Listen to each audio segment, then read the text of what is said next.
Good evening, everyone, and welcome along to League of Europe. We are here tonight for season number 11. It's Division 2. It's round number 8 of the Championship as we take in the Australian Grand Prix from the land down under in the Albert Park circuit. My name is James Head. I'm delighted to be taking you through the stream, of course, as your lead commentator for tonight. Joining me in the comment box will be Nexus Bunnies. He's just finishing his lunch, so I will let him enjoy that lunch before we get him back into the session and back into, of course, the commentary. But straight into it, because we are going to get going very soon indeed in terms of qualifying. Beautiful blue skies and sunshine out on track, and it is Rick Koresh who leads the way on 134 points, a third place in Baku last week. Really good race in Baku last week, I've got to say, in terms of the whole dynamics of the entire thing. Ben JS took the win in Azerbaijan, means he's closed the gap now to 32 points behind Rick. So he's on 102, Rick on 134, and then Larkin in third on 90 points. Disappointing race from his perspective, disappointing qualifying, really set him back in the race as well. Topin fourth on 73 with a DNF last week. Cross Lehman fifth after his second podium of the season. One from Singapore, one from Baku. Jay Hings in sixth in the Alfa Romeo on 16. And then we've got Dari, Patuka, J. Cole and Matt Tibos rounding off the top 10 with Well Anyway, Connor O'Keefe, Dylan, YHYY, Creeko top 15, Demort, Coxey, Felipe, Beauty Boy and Pharrell top 20, and then Scream, Daniel V 28, and then NSR Legend, who is back tonight. He is racing in the Alpha Tauri. Let's have a look though at the track map in question. Well, we'll just get everything going in terms of the lobby, in terms of qualifying. There's a Mercedes first out on track, which we'll ride on board with very soon indeed. But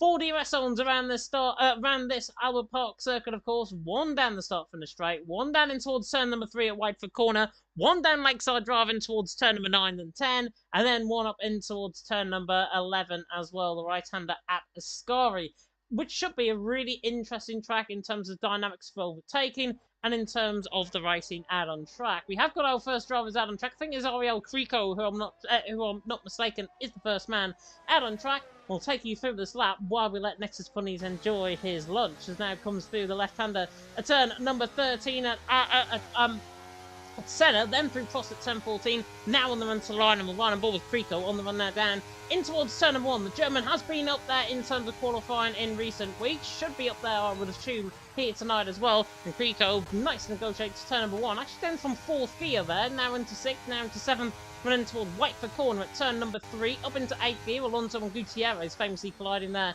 in 2016 as Creeko now comes through turn number 3. Oh, has a big snap actually coming through Whiteford Corner there. Now through turn 4, passing the car park, through the right-hander at turn 5, and in towards turn 6 and 7 at the first chicane. 26.8 through the first sector from him, and now down the good old Lakeside Drive. Pretty much a 1 kilometre banked corner going around pretty much the entirety of the lake on the right hand side. Now Creeko comes down in towards my favourite section out on track. Turns 9 and 10, 44.3 in the middle sector. Should see 43.9s, 44 flats potentially as we go through the session. But Creeko not looking too bad as he now comes up the hill in towards turn number 11 at Ascari. Not to be confused, of course, with Ascari, naming after Alberto Ascari. As now comes in toward the right-hander of turn number 12, and then in towards Senna and Cross now at turns 13 and 14, and it's 106 coming through here at the minute, now through turn 13, now through the right-hander of turn 14. Demorts has left the session, hopefully he can rejoin back in.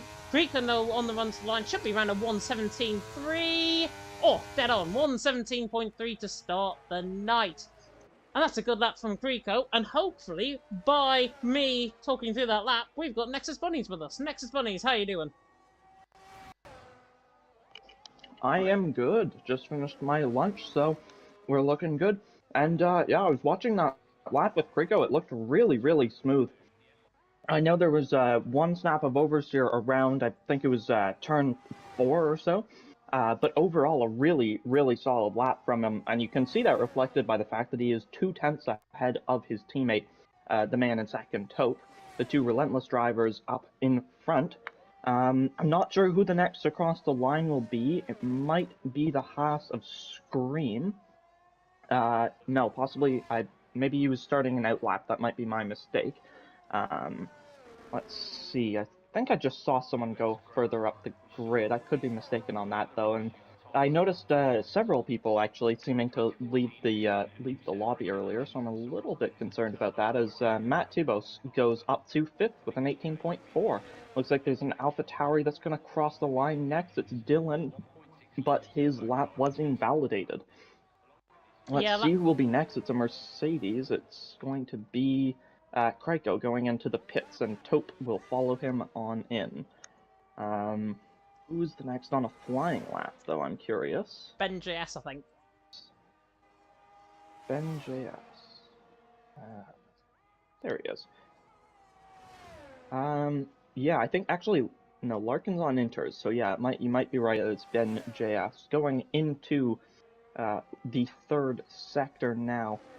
He's flying through turn 11, just gets a nice exit there. He's going to have to flick it through turn 12, 13 and 14 next. I believe that is the numbers for those two. The last two corners either way. Penultimate corner, navigated nicely, just a lift through the final corner. Hit the throttle, get the DRS open, and fly down to the line. What's it going to be for Ben JS? Oh, yeah. It's provisional pole with a 17.220. That is lovely from the McLaren driver.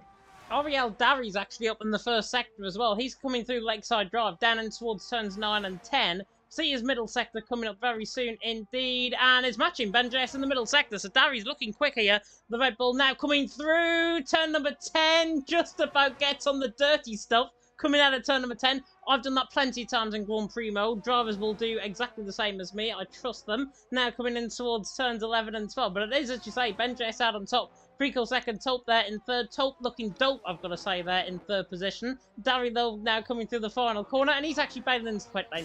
Don't blame him. He ran so far wide coming out of turn number 10, ran almost into the gravel, got on the dirty stuff. His rear tyres overheating as a result. And because the Red Bull pit garage is so deep into this pit lane, basically, as soon as you come into the pit lane, you've got to press the X button to basically come in the pit lane. That's what Darry will be hoping for in the race. I was in a Red Bull last season, trust me.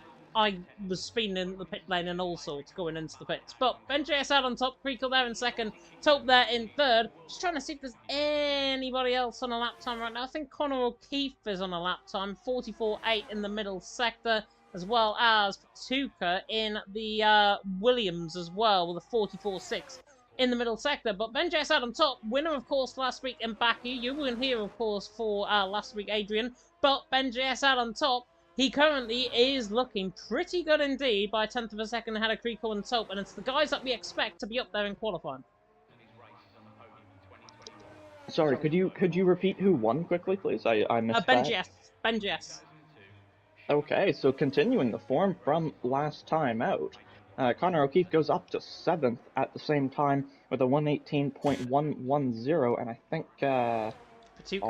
Patuka even, just went up to 4th for us with a 17.682. So some very good laps being set, although it has to be said that top two sort of pulling away from the rest of the field a little bit. The rest of the field pretty bunched together between about 10th and 3rd, but that top two, a couple tenths out in front of the rest of the grid. Yeah, and current championship leader actually, Rick, is on a lap time now coming in toward the left-hander turn number 13. He hasn't necessarily been up there in terms of qualifying. I think this is one of his stronger tracks, and he has, I think, won here around here before. And I've got to say, he's looking pretty good on the run to the line. And he goes second with a 17.281, and that is 600th of a second behind Ben JS right now. Ben JS out on top, Rick in second, Creakle there in third. So the first two in the championship are basically first two positions reversed. Ben JS, of course, second in the championship coming into tonight. Rick there leading the championship by 32 points over Ben JS, and that is going to be a race-winning margin between them both coming into tonight. So no matter what happens, with obviously the extension of the point system, unless Ben JS can get fastest lap and the point for pole position, then Rick is pretty much going to keep this race lead even if he DNFs tonight. So that is good for the championship, good for the Finn, but also good for Ben JS because he's got that confidence ahead of Rick. Nearest championship rival behind him, we've got Creeko and Taupe on outlaps as well, coming through the final sectors. Well, anyway, has just got into fourth. Not a bad lap there at all from the pole.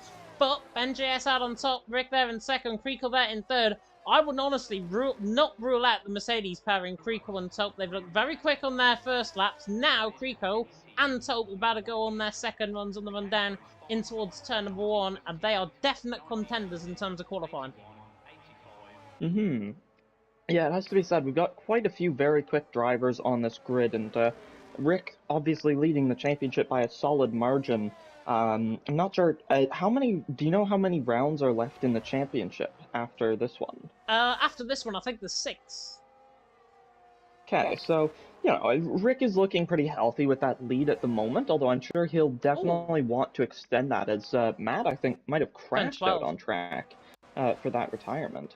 Oh, yeah, he's just hit the inside wall. I suspect he's probably run a little bit wide and then just gone onto the gravel and back into the wall, so not at all what the Aston Martin Oh, driver will have wanted down in P11 as it stands, and he'll only go down from there. Or stay where he is. That is also quite possible. But likely, I would expect to see him losing a few positions after that DNF in quali. Not what he will have wanted. But as I was saying, you know, Rick will be very pleased with his lead at the moment, I'm sure. It's a healthy lead, but he'll definitely want to be extending that. So I'd say just because he's significantly out in front, I'd say don't expect him to be letting off the throttle at all. You know, he's gonna be, you know, all out. oh. Wow, that was a big snap of oversteer for Ben JS as Kriko actually goes and beats his lap time by 2/10. Yeah, very good lap time by Kriko. Taupe was looking really good, I've got to say, on his lap as well. He actually bailed into the pit lane because he made a mistake again coming out of turn number 10. That's what we saw with the Mercedes earlier on. A Pewdie Boy has just gone straight on at turn number 1, just completing his lap there with a 17.9. Legend just going ahead of him with a 17.8. So not bad lap times being set at all by these guys out on track. Scream on a lap, Jay Hings on a lap, but he's down. KVR Dylan, another favourite potentially for pole position, has done well around here in the past even, but he is invalid on his second run. And with the cloud cover visibly beginning to build over the circuit, these set of soft compounder tyres aren't really going to be having the rub of the green, so they need to actually get out the pit lane round about as soon as they come in, get onto fresh set of soft compounder tyres, get out in the pit lane. Dylan not only getting held up by a Mercedes coming out the pit garage as well, but they realise that towards the end of the session could potentially rain, cloud cover building over the circuit, so this is going to be key now to anybody that's in the pit lane. They haven't got to wait. If there is rain incoming, which I suspect there is, these drivers in the pit lane now have got to come out of the pit lane and then get another run in. As we see, I think that was Miami going into 15th. No, sorry, actually that was Demorts going 8th.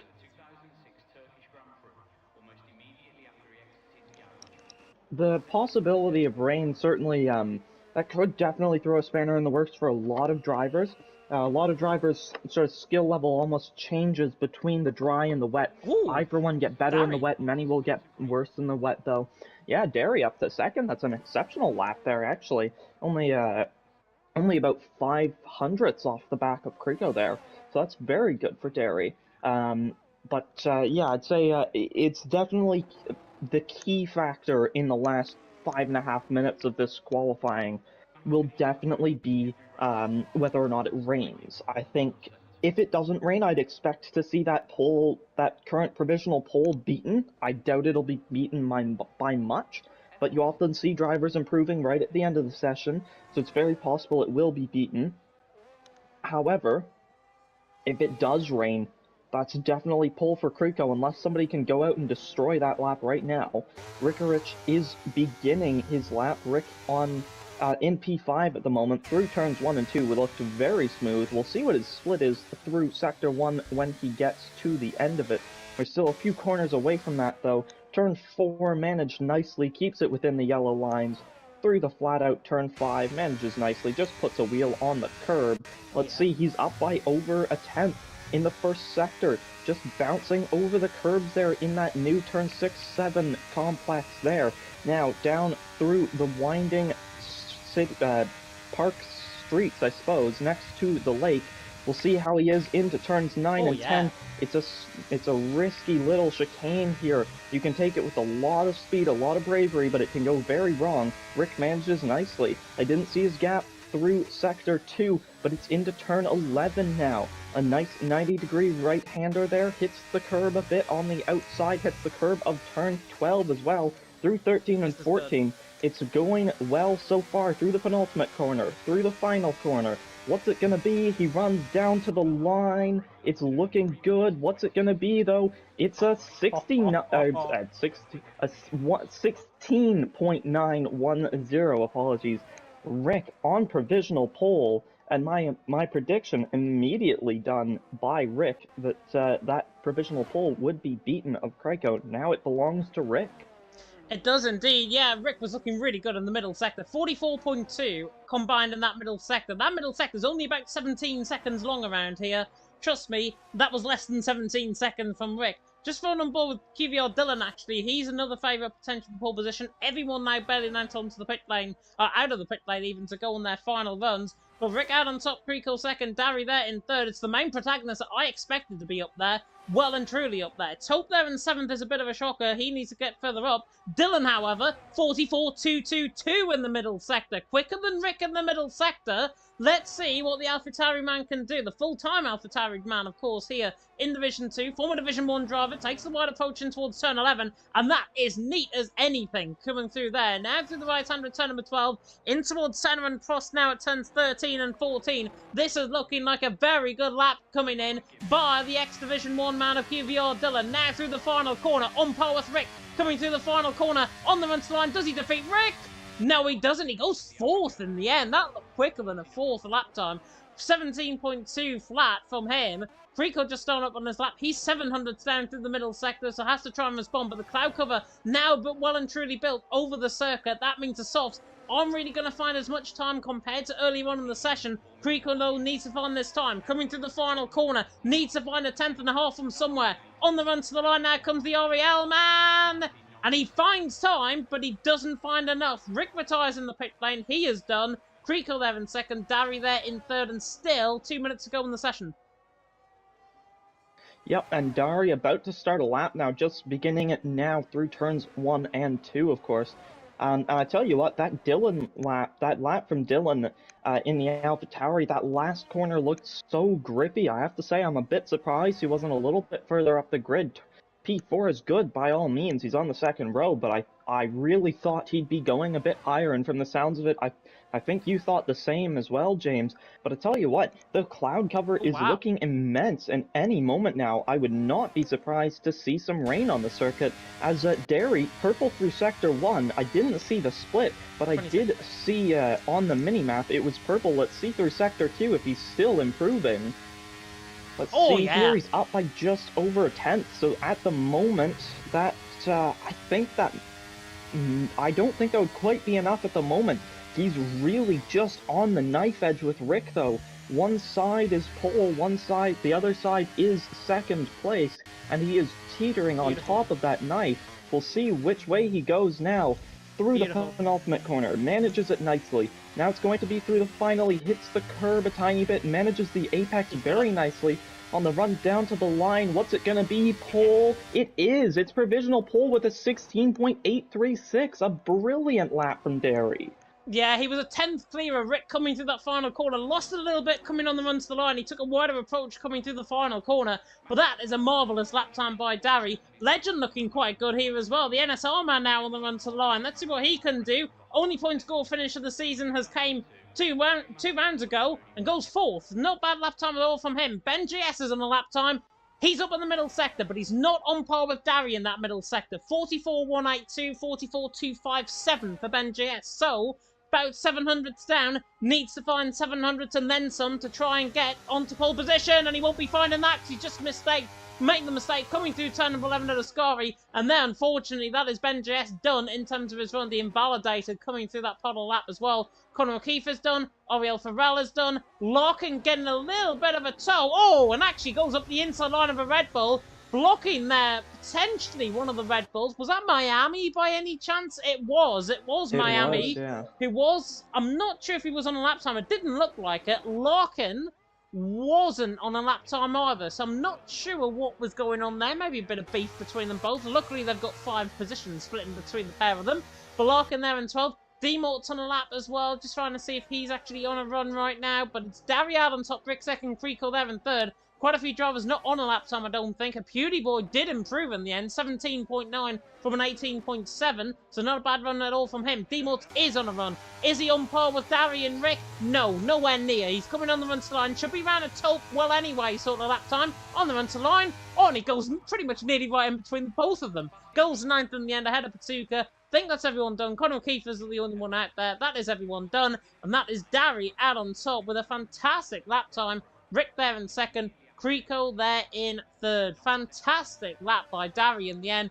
Nearly a 10th clear of Rick. Rick a 10th clear of Creco. And then nearest title protagonist to Rick is Ben JS, and he's all the way down in 6th. So Rick will definitely be happy with that. Yeah, and a really, really incredible, hugely entertaining qualifying session there. I couldn't even find the words for it. It was so good. But yeah, I think the race is going to be even better, so definitely stay tuned for that. Matt Tibble saying the track is truly awful. Rick saying he got kicked out, and Cross Liam saying the game is lagging back. He'll try to rejoin. I know there's been quite a few issues with the recent PS5 software update for the game, but it is Dari out on top. It's Rick there in second. Creakle there in third, with Legend there in fourth. Dylan ran off the top five, and then it's Benji S in sixth. Will Anyway there in seventh. Taupe there in eighth. D-Mort's in ninth. Only 100th of a second separating those three drivers. Matuka there in 10th, then Conor O'Keefe in 11th, Pharrell there in 12th, Larkin there in 13th, Frostleam is back in the session, thank goodness. A Beauty Boy in 14th, Scream there in 15th, then Jay Hings 16th, Miami in 17th. Matt Tibble's disappointing qualifying from him, only got one run in, and then right down the backfield, the Cross Liam and also YHYY. YHYY starting ahead, I believe, of Cross Liam in that. Cross Liam, I don't think, getting a lap time in. So, qualifying is done. Race about to start. Give us your predictions in the comment section. Beautiful blue sky, so it looks like it is going to start off at least dry for this race. Surely we'll get something in the Division 2 chat about the weather as well. But Adrian, coming across to you, obviously Dari out on top, then Rick alongside him on the front row of the grid, Ben JS there in sixth. Obviously going to be a little bit of an uphill climb for Ben JS to try and get a run. But if there's any track to do this at, it's Australia. Absolutely. I said it to you before we started the stream. I mean, the track, this track, Melbourne, it's all right for racing in the real world, of course. Well, the Formula One circus there currently, and it produces some nice races from time to time. Last season, very good in Formula One, although some sort of meh races in the sort of 20, sorry, say like 17 to 19 kind of period. But I tell you what, in league racing, this track is phenomenal. It brings out so many brilliant battles because it just works so unbelievably well on this game, and I think we're going to get to see the product of that today. And I tell you what, anyone down from even down in last, Cross Liam, in theory could win if they had the pace. Whether or not someone like Cross Liam or YHYY has the pace, yet to see. Probably not, given they're down at the bottom. But, tell you what, they've all had very good pace at different points in the season, so you never really know, and on a track like this, it could really be anyone's game. Of course, Derry, Rick have the best, and so on and so forth, have the best opportunities to win, but it really is anyone's game at a circuit like this. Yeah, definitely. So you speak about YHY and Cross Liam right down the back of the field. They're on a set of soft compound tyres from the back of the field as well. So it's going to be really intriguing to see how they get the run. I did a variation in terms of strategies earlier on in terms of my finding. And my finding was probably better to start off on a set of medium compound tyres. Because if you start on a set of softs, and if you've used 3 compounds already, say you get 4 compounds, set of soft compound tyres, within qualifying, and you use 3 of them, you're only going to have 1 fresh set for the race. So anybody on that set of softs, I think, is trying to get track position rather than think about the longevity of the tyres, and that is going to be really important. Dylan among them, along with Taupe and D-Morts on a set of softs, and Scream there in 15th on a set of softs as well. Everyone on a set of medium compound tyres otherwise. As I said, drivers potentially could get to around about lap 12, lap 13 on a set of medium compounder tyres if they've saved 2 set of soft compounder tyres, like I did in my Grand Prix runs a little bit earlier on. You can make 8 laps on each set of soft compounder tyres. That's 16 laps in total, 13 on the mediums. Pretty much get a 2-stop strategy, and you will be quicker at the end of the race with finishing on that set of soft compound tyre as well. But drivers are now coming round in toward the final couple of corners. Let me know in the chat who you're supporting. I know Renz is definitely supporting Larkin, given some of the comments that are coming in the chat there. But I'm going to go already for a prediction and say NSR Legend for the win. Really? That's bold. Personally, I mean, he's starting 4th in fairness, so that's not actually as bold as I was making it sound. But, personally, I would go with Rick. I think you mentioned he has some quite excellent race pace, and he's won races here before. Starting 2nd on the grid, he'll be on the inside line down into turn 1. We'll have to wait and see how it goes, but, yeah, that's my prediction. 5 red lights then about to go out on the gantry. Horrible off-camera piece, but we're going forward with Rick for the race start, and it is. Lights on the way we go, and Rick gets a better launch on the lights. But in the end, he wheel spins and he's going to drop further positions because he's going to drop into third. As there goes the Mercedes around the outside of Creco in towards turn number 1. So Dari leads the way. Creco there in second. Rick there in third. Already a little bit of crossing in between each other. Oh, there's nearly Williams in the wall there, but there's Patuka on the left-hand side. Everyone's got into turn 2 safely. Now down toward Whiteford Corner, the first real pinch point on the circuit. Miami and Liam Cross are making ground. Liam Cross has made 5 positions, actually, already, passing the Beauty Boy. Everyone is clean through. I think Matt Tibos, apart from that, had a little bit of a moment coming through turns 1 and 2. He's at the back of the field. Everyone is clean through. Now down Lakeside Drive for the first time. Dari leads the way. Creco there in second. Rick there in third. And here's NSR Legend on the outside line now of Dylan, using up that battery to good effect. He's got about 80% of that to use up on the run in towards turn number 9, but he doesn't need it as he's through and he's into 4th. Dylan there into 5th and Toke there in 6th. Very good start by all. Just flicking through. McLaren running wide there with Ben JS, but I think everyone is clean through the first half of the lap. Yeah, so looking quite good, and the gap that Dari has pulled is nice. It's comfortable. It's not a huge gap, but it is comfortable, all things considered, at the moment, as Connor O'Keefe on the back, or on the outside, apologies, of Larkin, nearly off the track. That's going to give Cross Liam an opportunity, an opportunity to go down the inside of the final corner, around the outside of the penultimate corner, and he is through into 14th. What a move for the Haas driver, but he's going to be under pressure from Connor O'Keefe on the inside. Connor O'Keefe thinks better of it. We'll see if Cross Liam is able to go for a move on Larkin, although he's confusing me with the fact that he's changed his username to Liam Cross, not Cross Liam. Demorse is actually looking to the inside line there, and Ariel Farrell as well. Just in the foreground, a shot cross Liam, as you've mentioned, on the back of Larkin. Larkin lurking on the back of Well Anyway, needs to get on with things because everyone is splitting in between. The mid-pack split's already happening. Well Anyway in 12th, Larkin there in 13th. Larkin there now under pressure on Cross Liam. On the run down the straight, Liam Cross Liam. I'm sure we can go with both. On the run now down the straight, Larkin gets past Well Anyway, and in the end, Cross Liam is not going to get through on these two. He's just going to buy this time. Got a lot of battery to use up, of course. ERS and fuel around this track, very important as well. Connor O'Keefe makes a slight mistake, another slight mistake there as well from YHYY in the background, but everyone is clean through once again in towards turns 12 and 13. Dari leads the way. You mentioned that gap was 5 tenths of a second last time around. Creco now back at 7 tenths, 8 tenths per second in fact. So Dari really getting on with things. Let's have a look at telemetry in terms of the overtake mode. And he's got 78%. Creco's got 78%. Rick has got 94%. So Rick is already holding more back in terms of the battery. Good for him in the longevity of this stint. But you need to try and get on with things, otherwise there could be a split happening between Creco and Rick very soon indeed. Cross Liam again on the back. Well Anyway, now down in towards turn number 3 at Whiteford Corner. Trying to now go on the outside line maybe. Now for the inside line. Very late on the brakes. Cross Liam goes. Well Anyway's aware of him. And Cross Liam through and he's into 13th. Has already made 7 positions on the race start. Looking at other position gains throughout the field as well. Just before we cut. Oh, Demorse is up the session. Could be a crash, and it is a safety car. Safety car deployed out on track, and Demorse has got caught on the outside curb through turn number 6, smashing into the wall, and that is the first retirement of the night, and that brings out the first safety car of the night. Yeah, so just very, very sudden from Demorse. I've crashed there before myself. It's an understandable mistake to make. It just sort of, the rear end can just sort of go on you, or you understeer off into the curb, or whatever it is, you know, there's a lot of stuff that can happen there at turn 5. It's flat out in these cars.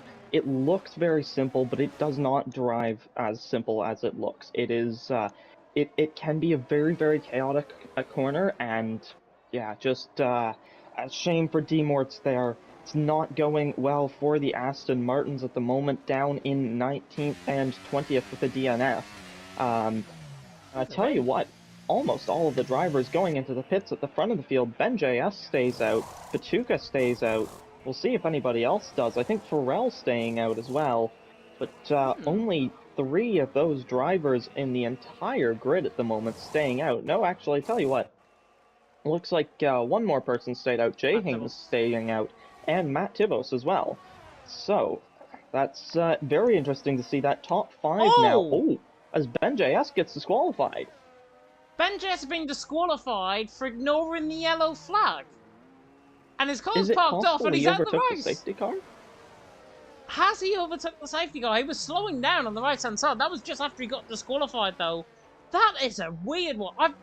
Again, in 10 years of commentary, I think I've never seen this around Australia, but it has happened. Ben JS is out of the race. I'm sure we're going to get a very angry Ben JS in the comment section or on the Division 2 chat on Discord very, very soon indeed.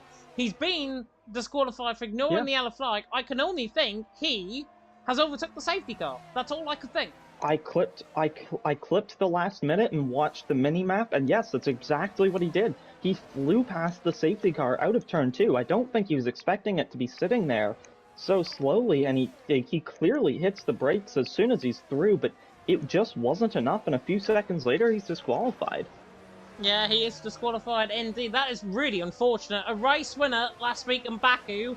Talk about 0 to 0 in the matter of a week. That's exactly what has happened with Ben JS. And it comes to, as D-Morse has left the session, obviously he's out of the race as well. Actually, he's out of the race, and... Oh yeah, he caused a safety car. I'm stupid. I'm honestly... Ignore me in terms of that. I thought D-Morse had retired in the pit lane or something, but no, he crashed the safety car obviously out on track. Means everyone is going to stay out there, I think, on a set of medium compound tires from the leaders. Dari, interestingly, as I nearly break my headset there, Dari, interestingly, on a set of soft compound tires, Legend as well on a set of soft compound tires.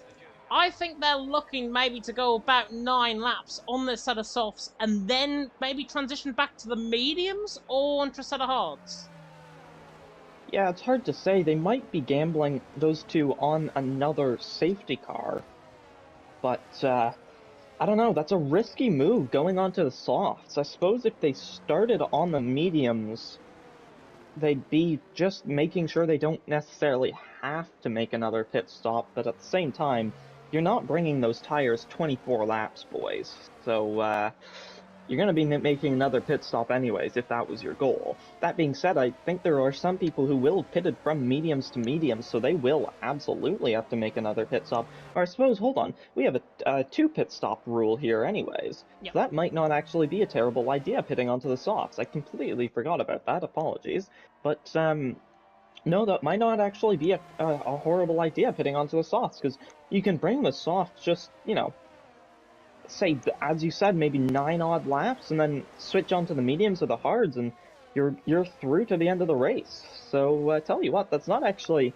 I was sort of saying that was seemed like a bit of a silly strategy initially, but tell you what, now that I've remembered that rule that luckily all the drivers, I would assume, have remembered, that's actually not a terrible idea. I can see why that would work.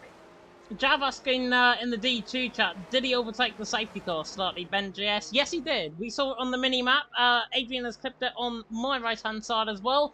And I've certainly got that on stream on the mini-map as well. So if you do want to rewind back, you can. Division 1, by the way, going on as well. If you want to check out Division 1, you can. Verstappen leading the way. Nathan, my pick for the win in second. Cucumber there in third. But we are about to get going back underway here in Division 2. Safety car is coming in. And Patuka now the virtual Burt Malander. He's now the virtual safety car. Hopefully Burt Malander's not getting an extra bonus in terms of how many safety cars like we had unlike last week in Baku. Patuka now through the final corner. When is he going to decide to go? It's a bit like a Magello sort of style start this. Everyone's slow up. Now he goes. Halfway down the straight. Patuka now goes and has now got Farrell gapped at 3 tenths per second. Down in towards turn number 1. Jay Hings there in third. Matt Tibbles there in fourth. Dari there to the inside line of turn number 1 on the back of the Aston Martin. I think everyone is clean through. Legend is dropping down the field. He's made a mistake coming out of turn number 1 and now is getting pushed there by Dylan. Maybe by Well anyway as well. Dari on the inside line now. Matt Tibbles trying to look on that fresher side of soft compound tires. Round the outside he goes. Beautiful stuff. And Creco might even get in there as well if he can. There's a McLaren off in the background. That was Well anyway. Getting forced off, I think, by Legend. Larkin then was slightly wide in the background as well. But Tuka leads the way. Farrell in second. Very, very good restart by all. And Dari is already on the back of Jay Hings running down Lakeside Drive. Yep, Dari doing very well. He is in the net lead of the race, you would think, given that top 4 have not pitted yet. And this man has, but it'll be interesting to see how soon Dari can make those moves. If Creco can get past Matt Tibos right now, which it looks like he will do, Creco is through, so now Dari will be under a bit of pressure to get ahead of Jay Hings because he does not want to fall behind Creco. And the longer he's stuck behind the older medium runners, the slower he will be going. So Pulley Boy also falling behind well anyway there. The Alfa Romeo making a move, and Connor O'Keefe on the Ooh. outside of Pulley Boy. And then Tope on the behind Dylan now. There's everything's going on suddenly as Derry up into third, and there's a change for the lead. Pharrell goes into the lead on the inside of turn 1. Here comes Derry. He's got a great run. He hits the back Patuka, though he loses his momentum. Jay Hings is too far back to make a move himself, but Patuka looking at the inside of turn 3 now. He's going to be on the outside now. Derry, no way.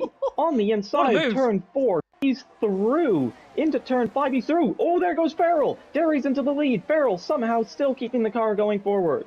Farrell looking Farrell, I've got to say there, coming through turns 5 and 6, that car was completely off camber. Patuka as well, completely off camber as well. Jay Hings there under pressure from Rick. It's all happening here in Australia. We are in the land of Down Under. We're now in the land of wallabies and kangaroos by the looks, as Matt Tibos now loses the position to Tobe. And now Dylan on the back of Larkins looking quite close as well. They come now through turns 9 and 10. DRS is enabled next time around. Frico on the back of Pharrell. I can't keep up. We might need Jav as a third commentator right here, right now, looking to the inside line at turn number 12. There goes Matt Tibos again. Matt Tibos is losing so much ground throughout the field, though. NSL Legend around the outside line at turn number 12, and he's nearly gone off the track as NSL Legend comes back on, nearly makes contact with Connor O'Keefe, back up the inside line. All hell is breaking loose in the land Down Under. Darry leads the way, 1.2 seconds, Patuka second, Creekle there in third, lap 8 out of 29.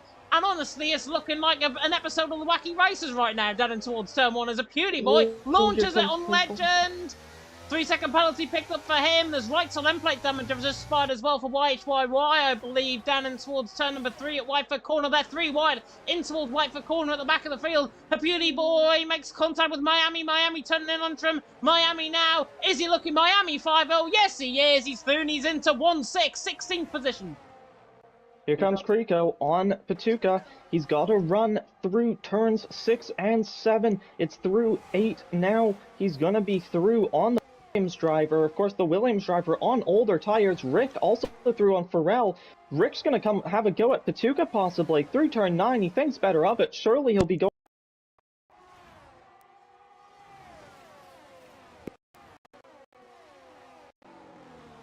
10 cleanly. He had a bit of understeer, and you could see it in the way the wheel moved. He just slid further and further out through turn 10. No oversteer, purely understeer. But we'll see if he can manage that dirty air now and potentially make a move into turn 1. If not, maybe turn 3 on this coming lap. Apologies, I've just killed people's ears, by the way. I've just had to unplug my headset because I heard a little bit of crackling. And there we go. It's all fixed. Hopefully everything is okay. You could probably hear me anyways. There was just a bit of crackling on my side, so I decided to get rid of it. Here comes Rick, though, on the back of Patuka.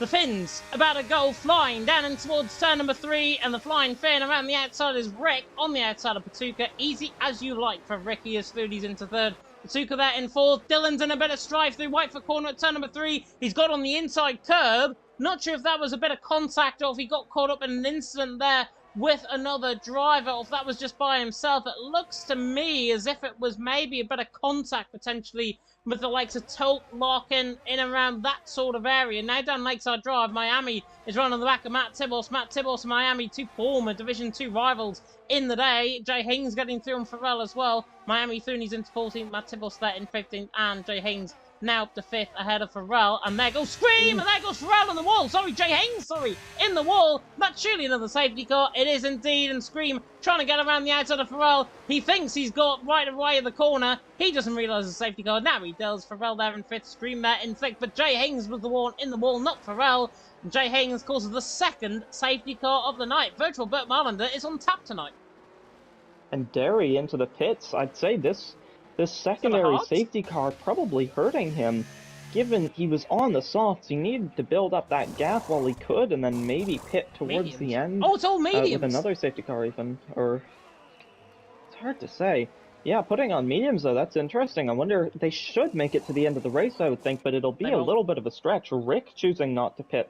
It does slightly confuse me that drivers would choose not to pit under these safety cars, but to each their own, I suppose. And yeah, we'll have to just wait and see how this goes. And Derry putting on 3-lap-old mediums.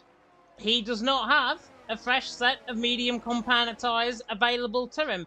Obviously, when it comes to qualifying, you can use whatever tyre. You can go on a set of inters, like we saw with the Larkin in Miami, I think it was. Or on a set of mediums, like maybe one or two drivers did. Couldn't quite see. It looked like everyone was on a set of soft compound tyres. But obviously, Darry, because of that, he's obviously started on that set of medium compound tyres. Then onto a set of softs in that first safety car restart. Now he's gone back onto the set of medium compound tyres. So he doesn't have that fresh set of mediums available, which means one or two things. A, he's either used that up at the start of the race when he was on initially the set of mediums, or two, he had a qualifying set of mediums, and he was on that at the start of qualifying, which therefore means it takes away another set of medium compound tyres, and therefore takes away that chance for him to get to the end of the race, as you mentioned there, on that set of mediums. I'm actually very interested because everyone has now put in what I thought they would do. Set of hard compound tyres. If there's no other safety cars, Hard can get comfortably to the end of the race from here. They can do 22 laps in terms of a lifespan. So we've got, what, 19 laps of the race left, or 20 laps if you're being picky. Set of hard compound tyres can manage. Patuka, Farrell, Legend and YHYY are in a predicament, and they are going to be expecting, I think, another safety car to come out on track very soon for them to get to the end of the race on that compound of tyre. But Rick leads the way, Screaming second, Tope there in third, Liam Cross there in fourth, Darry in fifth, Patuka sixth, then Crico, Farrell, Larkin, Well Anyway top 10, Legend, Conor O'Keefe, Miami, Matt Tibbles, YHYY top 15. Those are currently the point scoring positions as it stands. And then it's a Pewdie Boy in 16th and Dylan all the way down in 17th position. Myself, James Head, and Mr. Nexus Bunnies, Mr. Adrian alongside me in the commentary box, and Rick leading the way from Scream, about a third of the way through the race now. Two safety cars already deployed out on track, and that, especially with Darry, he's not getting to the end of the race. Farrell, Legend, and YHYY further down the field, as well as Patuka, they're not getting to the end. If there's another safety car in this race, they're saved. If there's not, then they're screwed. Yeah, it's looking very interesting for the end of this race. I have to say, I'm very, very excited to see how this goes. So yeah, we'll just have to wait and see, though. Yeah, we will have to wait and see. Indeed, it is Rick that leads the way from Screaming second, Tope there in third. Ben JS, by the way, commented in the Discord a little bit earlier on. Yeah, why it's not just let me slow down for it to catch back up, I don't know. And then he said it's restart worthy. We're not getting a restart, unfortunately. We can't do that for one driver, but the safety car is at least going to come in on this lap. So it is Rick now, the virtual Burt Marlander. He is now the virtual safety car, and he is about to dictate the pace to however he wants. Now, we did, I think, a safety car restart in Baku, if I'm not mistaken, and he took the control of the pace and pretty much went with it. It was around about an average of 50 mile an hour, I think, underneath that safety car restart. This time around, looks like it might be an average of 70 running down the straight. So Rick, maintaining that pace, very important to maintain that pace, and very important for people behind you to get a clear rub of the green on this race restart. There could be, though, obviously, a lot of carnage going on in the safety car restart if it is not conducted in the right way. Rick now coming into the left-hander turn 13 at Senna. Now through turn 14 at Prost. We'll see what he is going to do. The Alpine from the back of the Haas. The Haas there on the back of him, and Rick immediately goes, same position as Patuka did, and he's already gained 0.4 of a second as a result, and Tope is right on the back of Scream, running down in towards turn number 1. Is he going to be close enough in towards turn number 1? Not quite. Rick there leads the way, Scream there in second, Tope there in third. Good restart by all. Bit of a slide there from Tope, actually. He's under pressure from Cross Liam, running down in towards turn number 4. Cross Liam, by the way, is up at the 4th from 20th position on this grid. Fantastic start from him, and everyone, I think, is clean through Whiteford Corner once again. Yeah, and I mean, remember what I said about, you know, even YHYY or Liam Cross at the back of the grid could win this race. It is so chaotic here at Australia, and I think, although he still needs to make a pit stop, I think Liam Cross really proving my point there by being up in 4th from the last place on the grid. I think, really, this is anyone's game still, arguably, and but it's especially looking good for Patuka, Darry, Rick, just the sort of top 7 or so are all looking quite good. Ooh. Although that top 4 all needing to pit again. There was a major mistake, I think by Well Anyway in the background. Saw a car run off wide, and that enables Patuka to lose the position to Darry. I think he might have got off put by that. He's certainly getting off put by Crico to the inside line. Patuka dropping down the field. He's on that fresh side of mediums. Oh, he nearly locks up into the back of Darry. Just about keeps the car in a straight line. Just about keeps the position. How on earth? He didn't make contact with the Red Bull or didn't make subsequent contact with the Mercedes. I do not know. Patuka there in 6th with a 3-second penalty. Larkin looking on the back of Ariel Farrell and towards turn 1. Farrell now under pressure. The Irishman off the back of the Englishman. Here comes Larkin on the outside line. Larkin lurking now for 8th position on the run down the hill. In towards turn number 3 at Wyford Corner. Trying to go all the way around the outside on Farrell. Brilliant stuff by ERT Larkin. Not Ariel Larkin anymore. ERT Larkin. Throonies into 8th. Farrell in 9th. If that's what a set of hard compounded tyres can do, Farrell is in deep, deep trouble.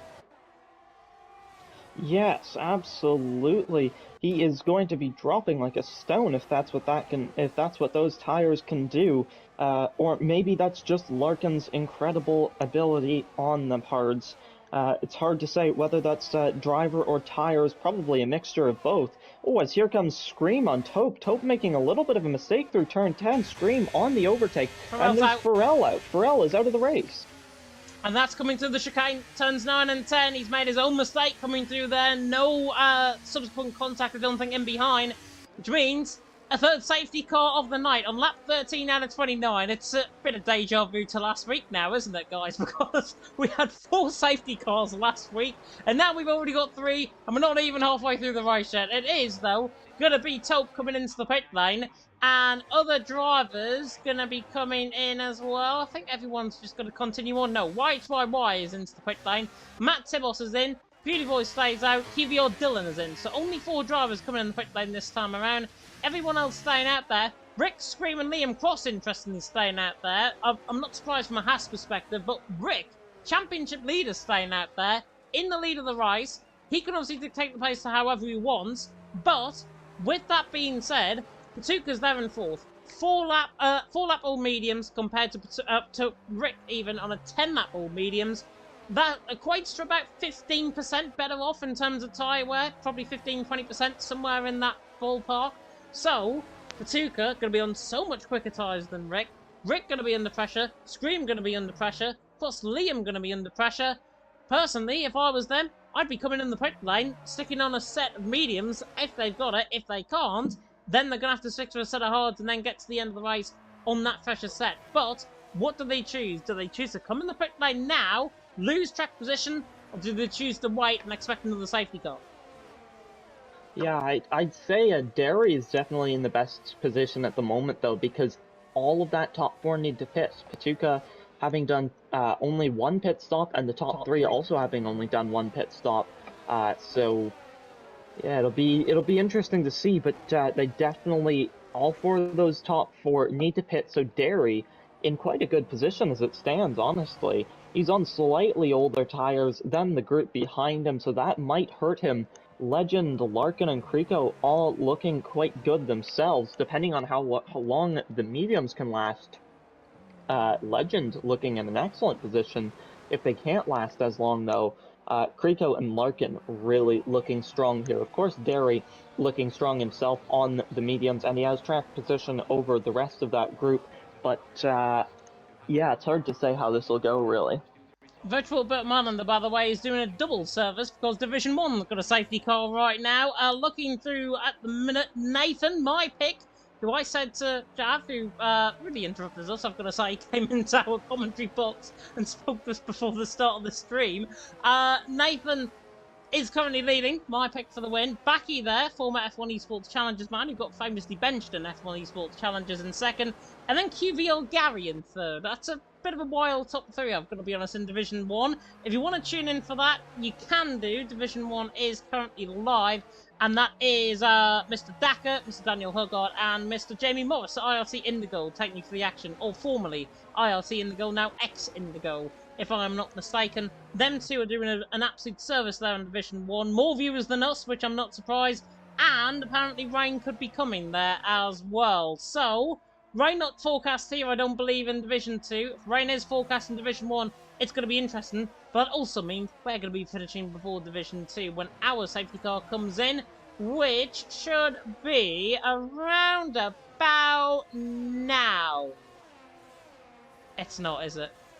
Now it is. Now it is. Goodness me. Rick now the virtual monitor. He's now the virtual safety car for the second time in this race. Scream in second, cross Liam there in third, and immediately what is noticeable? Oh, and there's an incident further down the field. That is somebody losing the front wing. That was QB or Dylan, if I'm not mistaken. There's a bit of scrimmaging going on. Somebody's lost an end plate. I know for a fine fact, I think. Is it QB or Dylan? I saw It's YHYY. YHYY's lost the front wing. So, YHYY, what I think happened there, one of the drivers made a mistake. YHYY's then got into the back of that driver. He's got a front wing change coming in. Left side end plate damage. Strange one. That is under the safety car, and now we're about to go back into green flag racing, and Rick has already gone. Rick coming through the final corner already goes 0.5 of a second. Really wants to get this race back on with things, and that's exactly what he is doing. As YHYY is still continuing on. I think he's now bailing into the pit lane after that damage, but Rick leads the way. His teammate Scream in second, Cross Liam in third, and Cross Liam now gonna get Cross as his teammate down and towards turn number 3 at Whiteford corner. Now on the outside line. Going to go for the move, is he? No, they make contact! They make contact, and the first rule of racing is don't hit your teammate. Of course, Liam has done that. Scream in the end has got a 3-second time penalty. Other than that, he's got no front wing. That is an absolute disaster for the Haas. Yeah, not at all what that duo will have wanted. It gives Rick a really nice lead, though. 1.5 seconds already. Patuka up to third. He's going to be up to second now. He does have that penalty, but he's doing very well for himself in second. And he's got 6 lap fresher mediums than Rick, so he will surely be gaining on him hand over fist. Just ripping chunks out of that lead. I would imagine we'll have to wait for the next few corners at least. We'll see. That's when we'll start to get an idea of it. Gaining about 0.2 through turn 11. Through turn 12, he's gonna gain, honestly, only a couple hundredths, but it's another 10th again. And it's looking like Rick driving quite well at the moment, but Patuka really reeling him in quite quickly. And Patuka is also building up a nice gap to Liam Cross already. Yeah, definitely so. I'm looking at 5th position right now. Krico, I think, is in a really good position right now. On that sort of whole compounder tyres, Patuka maybe not going to get to the end of the race on those mediums. Neither will Rick, Liam Cross and Darry. They'll be coming in the pit lane. Tope's going for the move on Miami down in towards turn number 1. Screaming into the pit lane, obviously, with that front wing change coming in. Tope has got the move done on Miami. And Legend now on the back of Larkin. My race winner, potentially. My race winner pick, I should say. Potentially now on the back of Larkin. Running now through turns 6 and 7. Now on the run down Lakeside Drive once again. It is Rick that leads the way. Patuka there in second. Cross Liam there in third. Legend on the back of Larkin. Is he going to now hunt on the back of the Brit? These two have race in one hub together as well, so they'll be looking to try and reclaim their fights from there as Legend. Larkin makes a mistake. Legend also makes a mistake, though, to be fair. Now, on the back, senses fresh blood. On the back of the McLaren, down in towards turn number 11 at Ascari. Not quite good enough. Legend will not find the way through on Larkin. Probably the best way, to be honest. Just wait in behind, sit and wait, and maybe force a driver error from the guy ahead. Yeah, we'll just have to be patient for Legend. He has to just sit there and wait for a mistake. He can try to force his way through. Maybe that'll be the way to go eventually, but for the time being, I'd say probably patience is going to be the key to success. Patience is a virtue, they say, I believe. So we'll see. I think that's the saying. We'll see if if Legend decides to abide by that.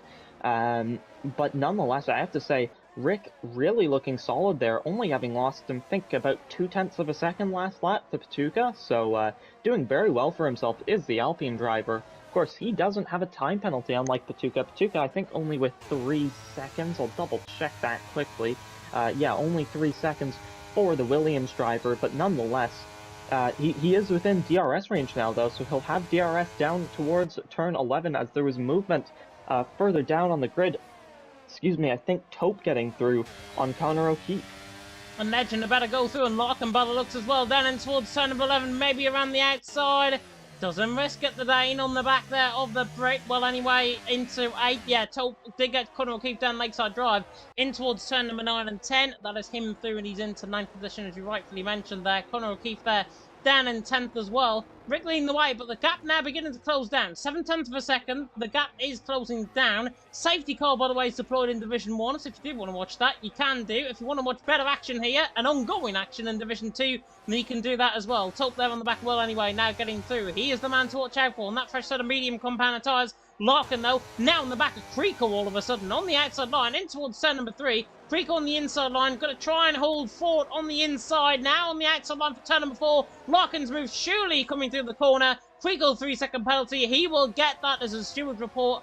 Looked like he got forced off track there slightly by Larkin, but it's racing at the end of the day, not much you can do coming through that corner, I've got to be honest, but Larkin through and he's into 5th. Creco there in 6th, but Creco, I think, has got maybe that 3-second penalty worthwhile questioning the stewards about getting that removed, as Darry on the outside line across Liam now goes right around the outside, down in towards turn number 9 and 10. Job done, he's through and he's into 3rd, and now across Liam is under all sorts of pressure on Larkin. Creco, Larkin makes a mistake, Creco, Legend and Tolton behind. Yeah, and I have to say that was other than sort of forcing Creco a little bit. Whoa, that was close. Oh no! Other than forcing. Oh, what's happened here? Topin, well, anyway, I think, on each other. Conor O'Keefe nearly sliding the car as well. There's so much going on, we can hardly keep up. Tope's back through on Conor O'Keefe, he's through and he's into 8. Yeah, but yeah, I have to say Larkin's move on Creco, other than arguably sort of forcing him off track in turn 4, turn 5 was real, or turn 3, apologies, was really nice from Larkin. Going around the outside of Creco, that was really smooth. So I have to say that was a really, really nice overtake. Just wanted to mention that, and these drivers not letting me get a word, and there's so much chaos going on. Drivers sliding, drivers overtaking, losing positions. It is just insane. It is impossible to keep up with these guys because they just love their chaos, don't they? They really do, and Patuca was on the back of Rick, but Rick's now gapped that out to 4/10 of a second, running down Lakeside Drive. Creco on the back of Larkin as well. Goodness me. Don't know where this cough's coming from. Conor O'Keefe on the back of Dylan. 9th and 10th position fighting out for them. Patuca now for the race lead. On the back of Rick, down in towards turn number 11. Is he going to try and find the way through Rick low on ERS? Can't find the way through the fin on the back there of his fellow countryman, Legend, and Tope! Oh, Legend forces Tope there into the wall slightly. Tope, I'm not sure if he's got damage. There's a spinner in the background. Conor O'Keefe has certainly gone round there as well. Rick there leading the way. Patuca in 2nd. Darry there in 3rd. As it stands, Rick will be winning, but oh, Rick is coming in the pits. Rick is in. Patuca now leads the way.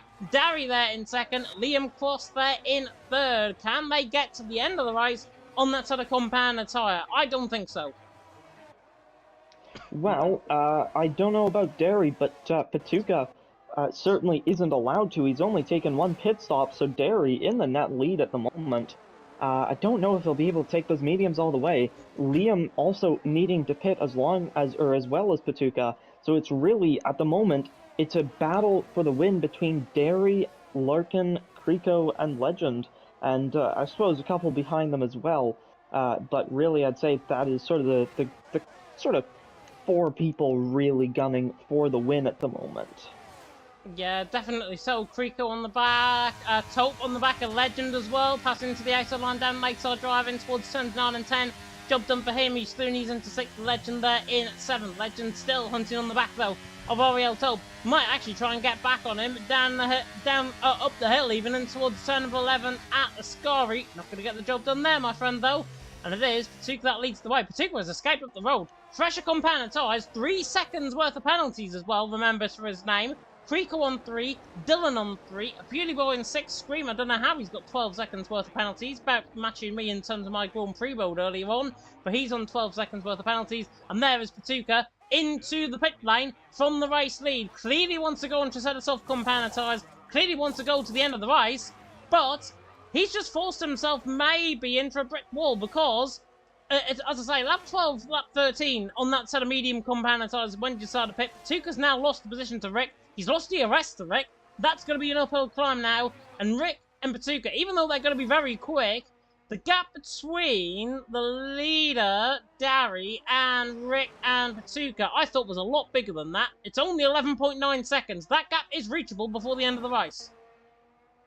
Yeah, it's definitely reachable, but it will be very difficult, I think, for those 2 drivers Sorry, that actually sounded a bit more aggressive than intended for some reason. But Derry out in the lead, Cross Liam, Larkin, and Creeko, really that top four It's group, Creeko. but Cross Liam, or Liam Cross, needing to pit. Here comes Creeko, as you said, down the inside of Larkin. He's going to make the move into turn 11, or can Oh, no, he? he's not. He hasn't braked late enough, and that's some amazing traction for Larkin. He holds the position, and Liam Cross through into the lead. Beautiful move, and that, I think, was a mistake by Derry in towards turn number 11. Got caught on that inside curb, just got forced wide onto the outside curb. You can ride on that outside curb, Tony Hawk style. Creeko's just made a mistake in behind, and now here comes Tope to the inside line of turn number 1. Surely going to let him through? No, he's not. Mercedes are going to box in Legend down in towards turn number 1. Very weird strategy going on. Tope's got the tyres, just let him loose, for goodness sake. It is racing at the end of the day, but I want to see not boxing in, and I want to see Tope through on Creeko. They're going to obviously fight for each other and fight individually, which is fair enough, but Tope's on 4 lap pressure tyres compared to Creeko. He has got to get the move done on Creeko sooner rather than later. At this minute in time, Tope looks like the one to win, but I'm just realising further down the field, Rick's now on the back of Beauty Boy, Patuka's nearly on the back of Conor O'Keefe as well. They are going to find that gap to be very much bridged in the later stages of this race. There goes QBR Dylan for the race lead as well, Derry. And there goes right through the middle of them. Dylan on the back of Tope, round into the outside line at turn number 9. Not quite good enough. Switches on the inside curb through turn number 10. And now on the run up towards turn number 11. Dylan trying to complete the 2 for 1 in as many corners on the outside line at Tope. And Tope there, now under pressure. That's what he gets for not getting Creeko moving out the way. Dylan Thuney's into 5th. Tope there in 6th. Tope's got no penalties. Dylan has. It's not the end of the world, but personally, Tope should have made the move when he did. Yeah, it's just so much chaos. You have to get the move off as soon as you can in this kind of a situation. But yeah, it was Liam Cross back into the lead. This man still needs to pit. He's on older tires, and he just keeps going for it. Larkin and Derry get caught up in each other. Oh, there's 3 wide and there's contact. Down the straight, Legend is round. There goes my pick for the race win. Larkin on the outside of Derry. It's getting very aggressive towards the front end of the field. All of that came from Larkin into the back of Derry. Slight bit of chopping there on the rear wing. Derry's got away with it. So was Larkin. But that all came from that incident between Larkin and Derry, that Constantina effect. Then there was carnage in behind. Miami all of a sudden came into this race. Dylan's got damage, I think. Tope dropping down the field. Rick now is coming into this race once again.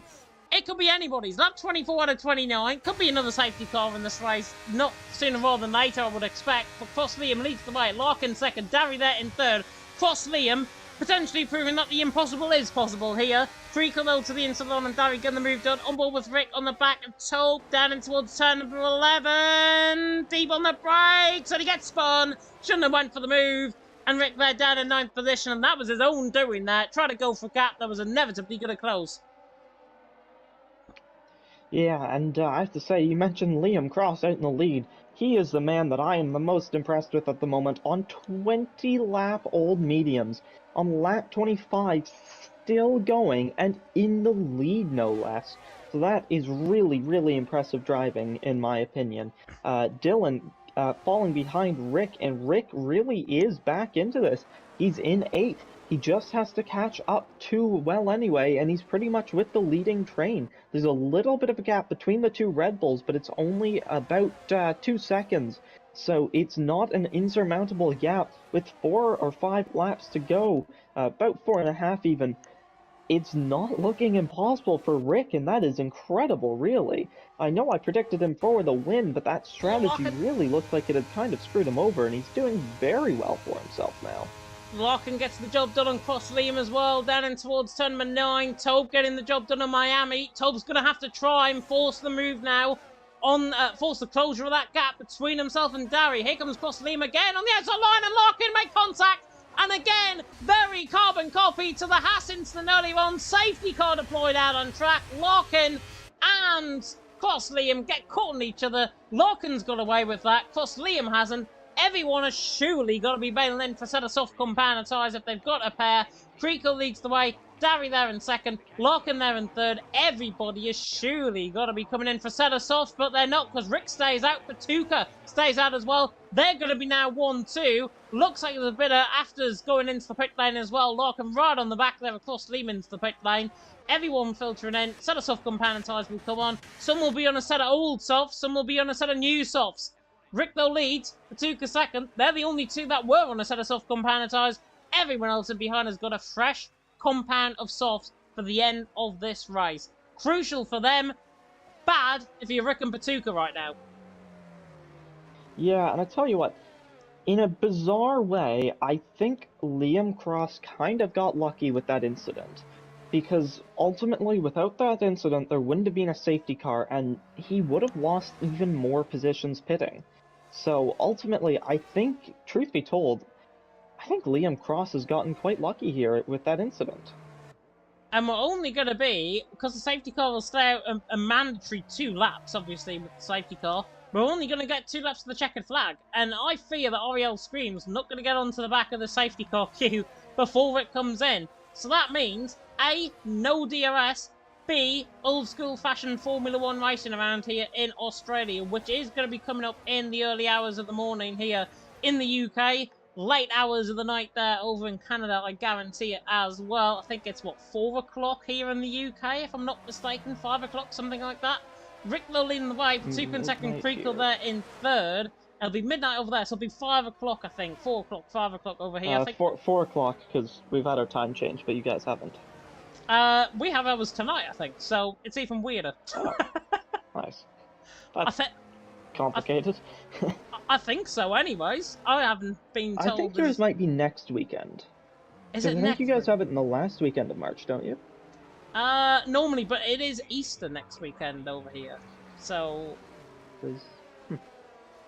I don't know. Oh no, it is. You're right. It is next Sunday. So I am completely making up what I think it's making up. But yeah, last Sunday in March.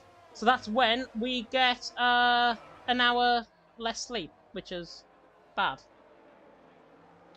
Yeah, I didn't love that hour less sleep a couple of weeks ago for me. It was not pleased with that, I have to admit. Definitely not. I like sleep. Yeah, oh, I like sleep as well. It is definitely one of the greatest gifts I think that Earth has ever brought us. Sleep is absolutely needed. But sleep is also needed for Virtual Burt Armander out on track as well, because he's been out here 4 times now in Australia. Same safety car pretty much as last week. We're only going to get 2 laps of the checkered flag. It's going to be the case of now Rick and Patuka trying to stretch out the field. Rick is going to have to go early if he's got a chance of winning this. The fact that they've got no DRS in behind is going to be good. But the fact that they've got all equal batteries is a bad thing, because Creakle, Darry, Larkin, everyone else behind them are on a fresher set of soft compound tyres. Everyone else everyone else up the field, Rick and Patuka, are on an older set. Safety car is going to come in this lap, which means now Virtual Burt Armander is coming in for the last time tonight, and Patuka is going to try and hold on to the back of Rick if he can. These two have got to work together. These two are finished. Finished blood is going to continue them both. Hopefully, with Rick and Patuka, they can get to the end of the race in front. But it's all going to come down to A, penalties, B, fresher tyres, and C, who's going to fight through the traffic. Yeah, we'll have to wait and see now. I suppose it's going to be very interesting to see how this goes. Only a couple laps to go. Rick will lead the way from Patuka, from Creeko. Let's see where he goes. Let's see when he goes, indeed, I would expect, as Division 1, by the way, is on the final lap of the race. Nathan leads the way, which is good, and Verstappen's in within 3 seconds. That's terrible. Rick, though, coming through the final couple of corners now, on the run to the line. Now he decides to go. Rick is going to have to try and string them out the hard way, and going to try and string them out throughout this race, now on the final 2 laps of the race. Rick leads the way, down in towards turn 1. Now through turn 2, Patuka there in second, but Creeko was already right there. Kriko was right on the back of Patuka. Surely it's going to be first time's a charm for this move down the inside line towards turn number 3. No, thinks about it, doesn't go for the move, and Patuka locks up slightly. Kriko now around the outside of turn number 4. Could let Rick, get away. Rick now, Kriko gets a 3-second penalty. I think he already had one, if I'm not mistaken. Rick there in the lead of the race, Patuka there in second. Rick's getting away out in front, Legends out of the race, and there goes my prediction for the race win for sure. Matt Tibos in an instant with Scream, I think, as well. But now, coming down Lakeside Drive for the penultimate time, Rick there leads the way, Patuka in second, but Kriko's right there or thereabouts to the inside line when John O'Lacey famously ran out of fuel. No one out of fuel for Kriko to the inside line, not going to get the job done. But now, Rick leads. Rick still leads the way. Patuka second. Kriko there in third. About to go into the final lap of the race. And here comes Kriko. Battered Mercedes-shaped gap up the inside line. Williams there. There's carbon fibre, I think, flying off the car there. Was that left side end plate damage going on the car? It didn't look like it, but I think he might be in trouble. Yeah, and I tell you what, Rick's biggest advantage in this race is Patuka, and he might be about to lose that as Kriko going round the outside of the final corner. What a move from the Mercedes. Here comes Derry. He's going to be on the inside for turn 1. Then it's going to be the outside for turn 2 if he can't make it through completely before then. He's on the inside. They managed to contact, but it was close. Larkin on the outside now. He's going to take advantage of this. He's going to be in the slipstream of Patuka. He's going to go for the move. Can he go down the inside of Patuka as well? Patuka runs wide. He might get an opportunity. Will Larkin round the outside of turn 4? Can he make the move? He's going to do it. He's done it. He's through into turn 5 from the McLaren driver.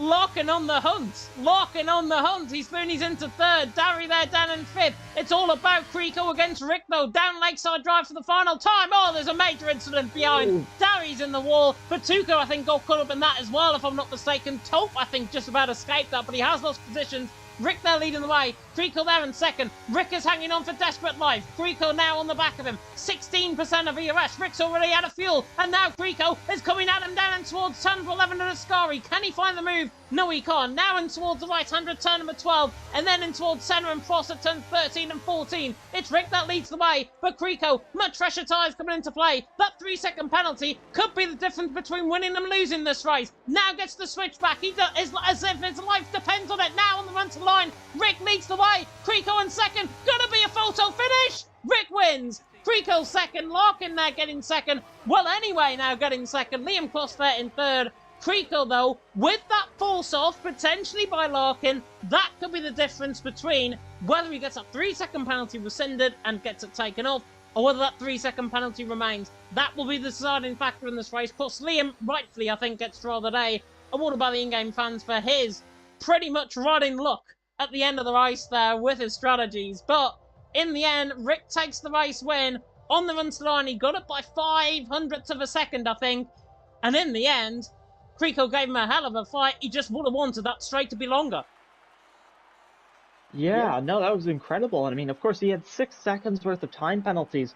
So Kriko probably wouldn't have won anyways, even if he got one of those removed, I don't think. But nonetheless, a brilliant ending from that top 2 on track.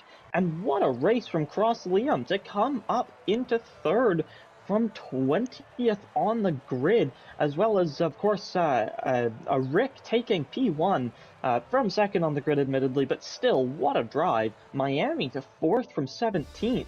YHYY to 6th from 19th. Matt Tibos from 18th to 7th, and Larkin even from 13th to 5th. So a lot of drivers going way up the grid there.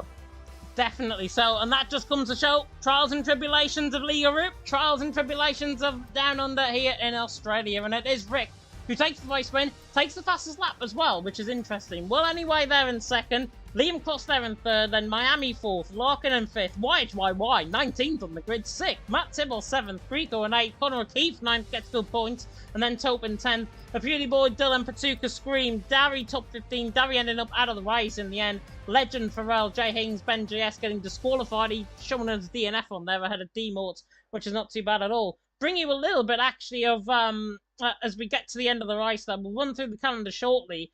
But Scream, Oriel Scream, of course, finished down in P14 at the race, has said on Discord, very importantly, I think, towards the admins and towards everyone who loves League of Europe, some people should really ask themselves if league racing is right for them.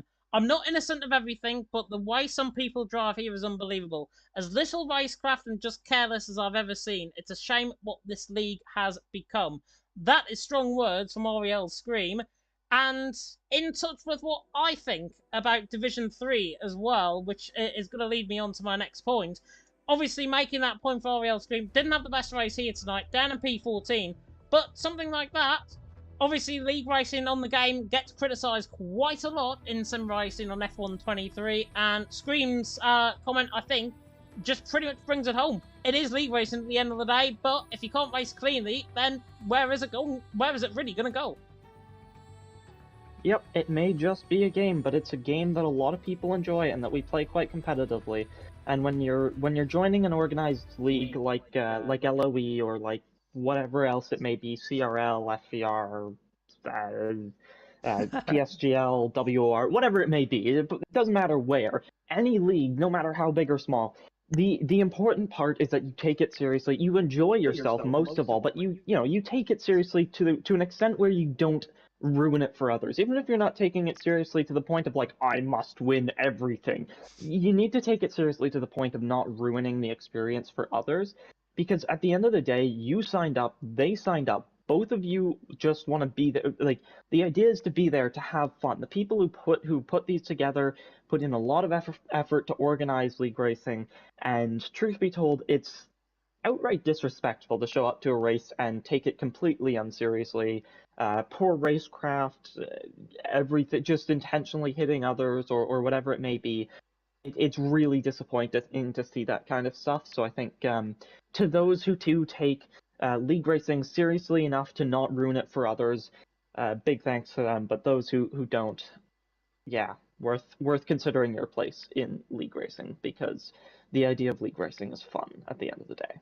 And if you're not giving the others the chance to do that, you really shouldn't be here. Yeah, exactly. Here. And Division 3 as well, just to speak of which, the driving standards there. Honestly, with drivers that I raced against last season as well, I will definitely say this live on stream, for admin's privilege as well as other people's.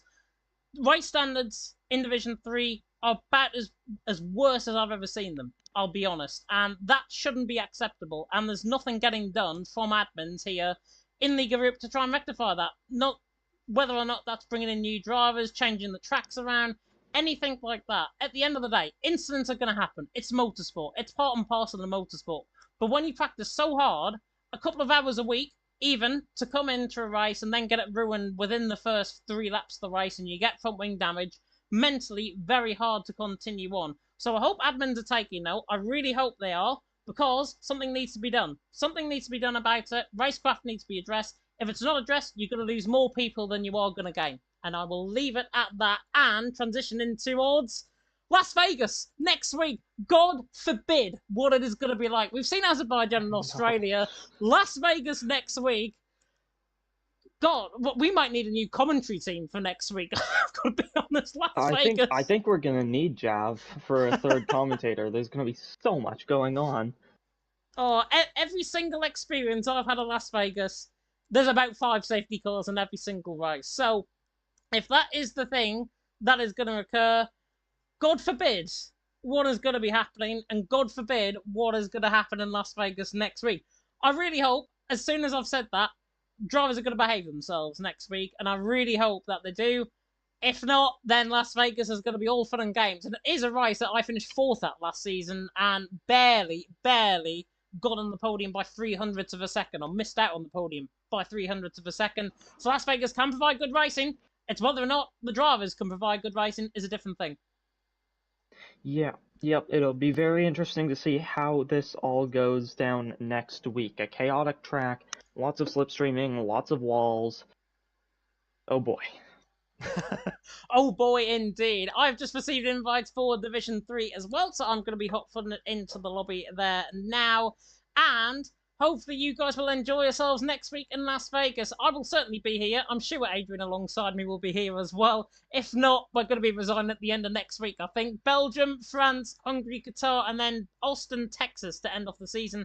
And remember, Belgium is a sprint race as well. So that is what you've got to look forward to Division 3 is live in 18 minutes' time, so if you do want to tune in for that, I believe it is Mr. Coolboy and Mr. Verstappen, if I'm not mistaken, going to be taking you Don't through think the Cool Dude action. Boy's commentating today. I As think he has Taekwondo competition. Oh, he does. Yes, he does. I knew there was something. He's got yeah, he's got a taekwondo competition tomorrow, so he needs an early night and dehydrated on top. That is all important because taekwondo is important, and hopefully he knocks somebody's heads off tomorrow in his taekwondo competition to go with that as well. We're going to end you off here, though. Big thank you to Mr. Adrian for joining me in the commentary box as always. We are going to love you and leave you. I am going to get into my Mercedes for tonight, and I am going to bid you farewell. Hopefully with a win coming my way in about an hour and a half's time. Who knows? You never know. But, you got this, James. Well, I've got this. I have got this indeed. But we're going to end it off here. Thank you so much for watching Division 2. As I say, Division 3 up in around 17 minutes' time. So if you do want to tune in for that, you can. Like, comment, subscribe, tick that notification bell, do all the fancy bits. We're going to see you next week, of course, in Las Vegas. But for myself and Adrian, thank you so much for watching. And until next time, goodbye.